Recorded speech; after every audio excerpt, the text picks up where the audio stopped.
Thank you for finding time for yourself.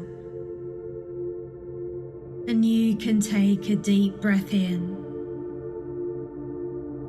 and sigh a deep breath out.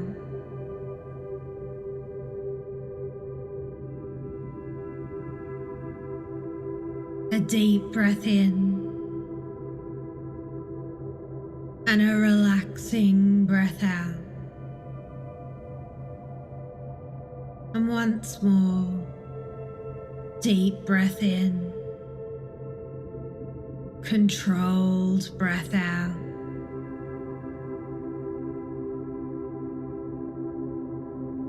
And you can begin to find comfort. And before you go into trance, I wonder if you're aware of your chest rising and falling. And you can close your eyes and surf your chest rising and falling. Perfect. And there's no right or wrong way to experience trance. You can be thinking, am I doing this right? And experience trance. Or you can be thinking, I'm not great at relaxing and experience trance. You're perfect, just as you are. And I'm curious if you've noticed the sounds of your breath.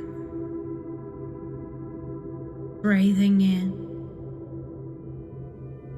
and breathing out.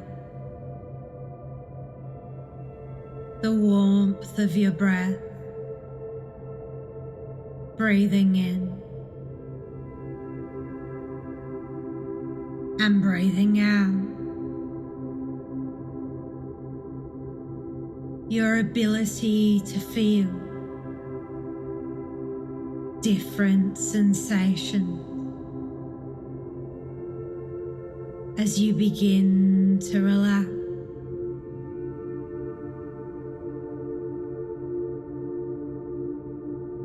But before you begin to find a deep sense of comfort, I wonder if you can relax your eyes. The finer muscles around your eye.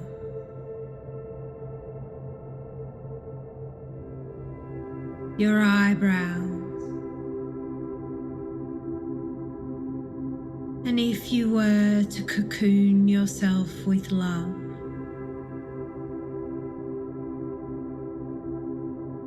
like a caterpillar preparing to break free as a butterfly, I wonder if you can begin to cocoon your feet with love. Warm, comfortable love. Cocoon your calves with relaxing love. Legs. Creating a safe place of deep relaxation. And I don't know the last time you got to cocoon yourself in a blanket of love. With each loving breath, creating a barrier from the external world to your internal world. cocooning yourself from the top of your head to the tips of your toes. The energy of love. And you can feel the support of the chair, supporting you to go deeper into this experience.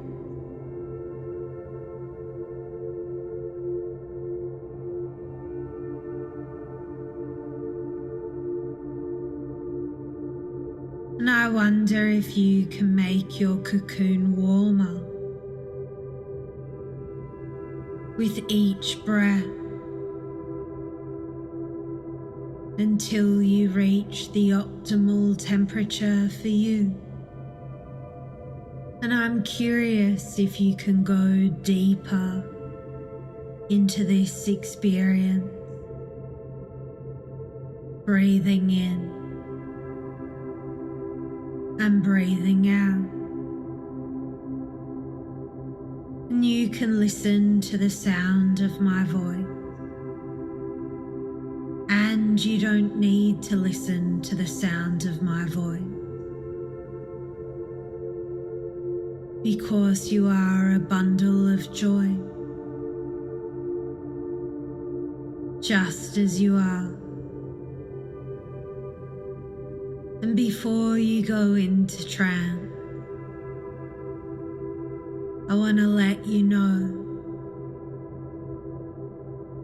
you can breathe easy before your anxiety lifts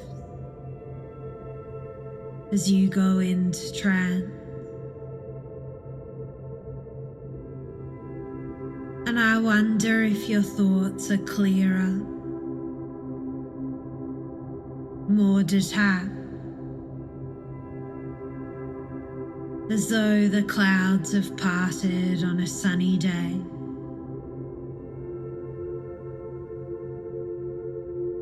And I'm not sure you're aware how special you are.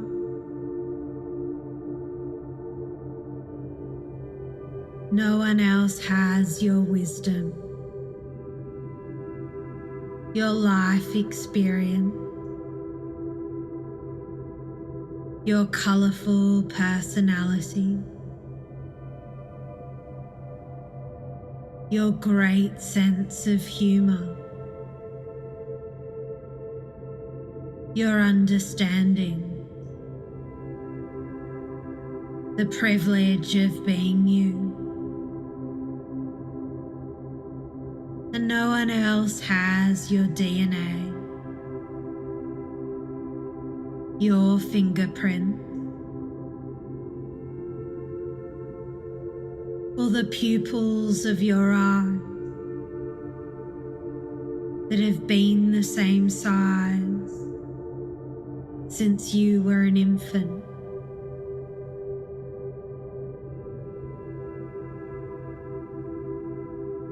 And that's how special you are.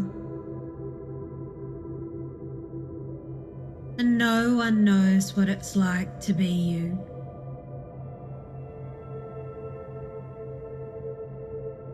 And in the past, you've experienced overwhelm, the forces of anxiety,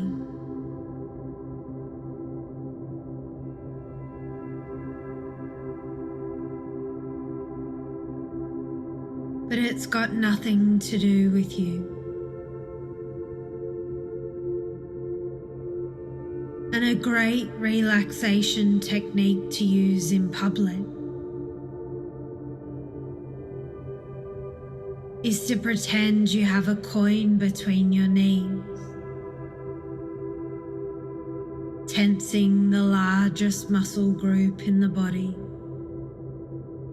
Squeeze the coin and relax. Again, squeeze the coin and relax. And you can use this technique whenever you feel a build-up of tension to tense and relax. And you can thank Dr. Zeig for that.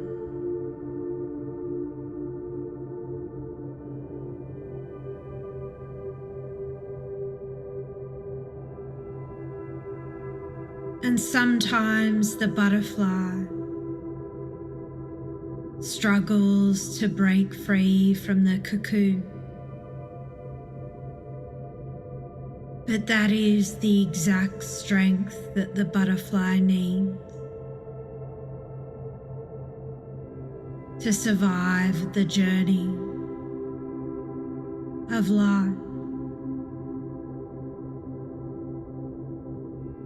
And if you were to consider the case of Mel in Dr. Yapko's book, The Patterns of Breaking Depression, Mel was a very large man, tall, obese,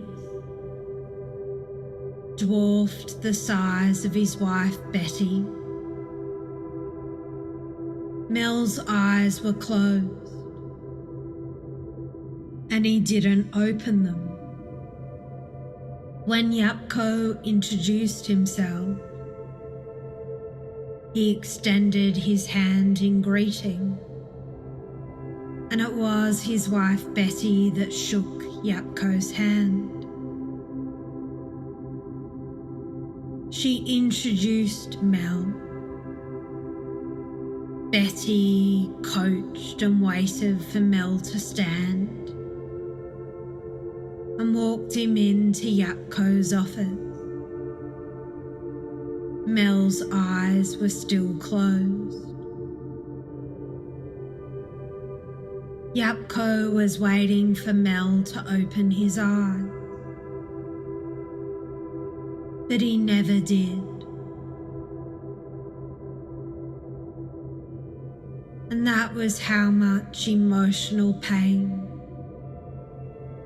this man Mel was in. He was a deeply troubled man that Yapko was supposed to help. He had not made a sound or opened his eye. And Betty began her oftenly repeated monologue, describing what Mel had been through in a tired voice. As Betty spoke, tears streamed down Mel's face. Mel had had a serious heart attack a year ago and had undergone immediate quadruple bypass surgery. Since the moment he woke up, his behaviour had not changed. He had seen several psychologists who gave up and referred him on somewhere else. His lack of responsiveness frustrated them, and they gave up. They hoped Yapko could help him. He had been married to Betty in a stable relationship. They would argue a lot, but they loved each other. And Mel had a job, and he rarely called in sick. They had great plans for retirement, to travel all over the country together. But now their dreams seemed to belong to different people.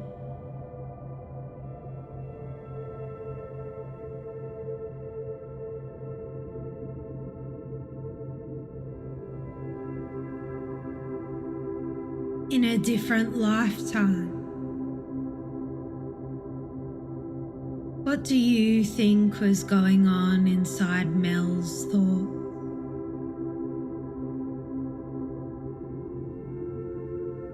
Yapko asked Betty to wait in the waiting room outside, and he spoke to Mel alone. Yapko told Mel many going nowhere stories to build rapport, until eventually Mel opened his eyes and said, "I'm going to die," and then closed his eyes again. His thoughts must have been spinning and spinning around in his head, with zero positive expectancy, zero future. Now, if that isn't depressing, I don't know what is. And you might think to yourself, why didn't Mel's doctors explain he was okay? But they did. But why didn't Mel listen to them? Mel must have felt his number was up. Yapko gave Mel some homework. He explained he was being very unfair to his wife Betty, that she had to check up on him constantly to see how he was. He was being insensitive, and the absolute least he could do would be to keep a timer, and every 15 minutes announce, "I'm still alive." And Mel agreed that was fair, and was able to accept the challenge. And Mel couldn't help but absorb his self-repeated suggestion that he was still alive.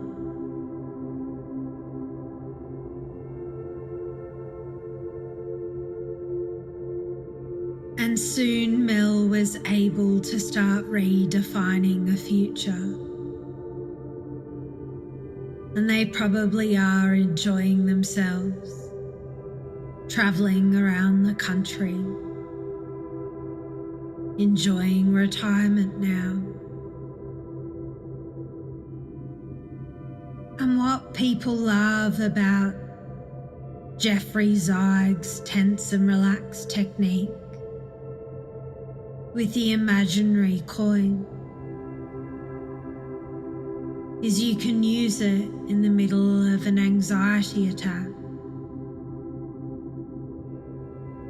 squeezing the coin, tense and relaxed, squeezing the imaginary coin, tense and relaxed.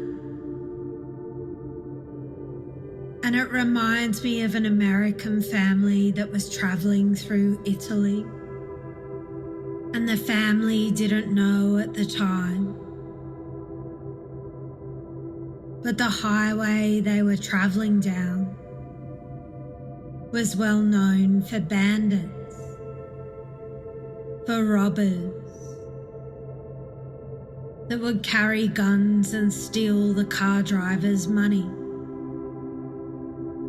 Typically, these robbers were not violent, and the American family was driving down the highway. They saw the bandits and told their 7 and 9-year-old children to to hide in the back of the car. As the bandits requested for the Americans to pull over, the Americans found themselves too frightened and kept driving. And in frustration, the bandit shot the back of the car, injuring both children. The bandits didn't know there were children in the car. By the time they got to the hospital, the surgeons did their best work.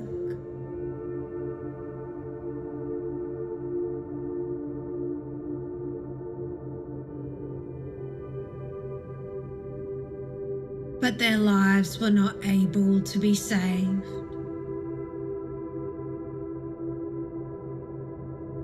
The American family donated their children's organs, which is typical of Americans. But at the time in Italy, people rarely donated their organs. It was all over the newspapers and television. Look at these kind Americans, and look what we did to them. And their children's organs went on to save the lives of other children. And in fact, it inspired 100,000 Italians to sign up to donate their organs. And years later, the family was awarded a badge of honour for their work in encouraging organ donation. How did this family find a way to cope?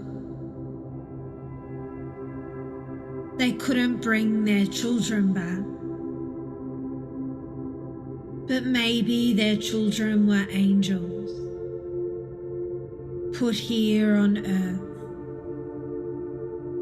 to encourage people to donate their organs. The compassion this family had, the contribution this family had,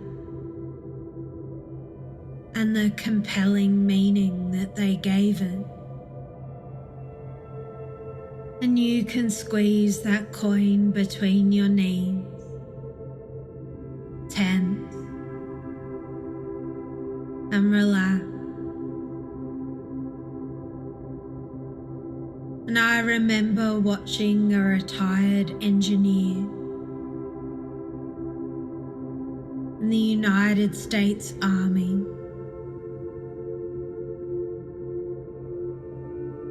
describe external locus of control. And this engineer had suffered from anxiety. She had been in multiple combat life and death situations and was fine. However, the second she was at home, she would worry all the time, and her focus would turn internal.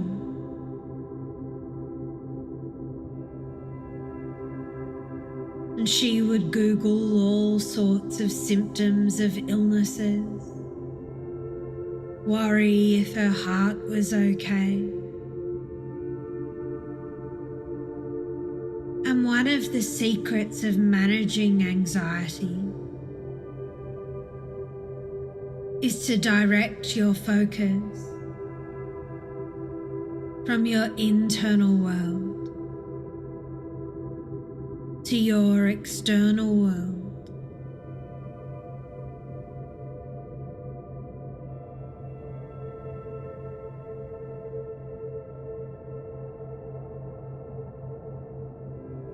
And you can begin to turn your attention to your external world. Visualize what you can notice. Listen to what sounds you can hear. And feel sensations. Like, can you feel your feet on the floor? And you can squeeze that coin and relax. And again, shift your attention to your environment. Visually, what you can see. Sounds that you can hear. Sensations you can feel. And the next time you have a build-up of tension, you can perform this exercise. And you can feel free to say, I'm still alive. And in a moment, you're going to get ready to turn into a butterfly and get ready to sleep, because that can happen in hypnosis fantasy. And you can bring your attention to your cocoon of love, your bundle of joy. And you can start to really wriggle and prepare to fly. Ready, wriggling arms and legs, breaking free of the cocoon, wriggling fingers and toes, breaking the cocoon now.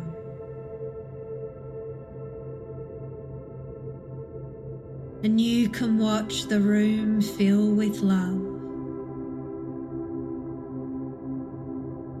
I'm curious to know if you can feel the wings on your back. I wonder what color they are. I wonder if you can feel the excitement, the anticipation of flying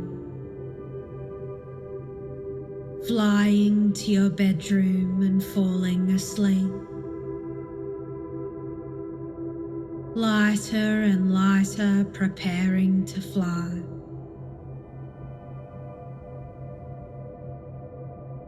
Fly to your bedroom.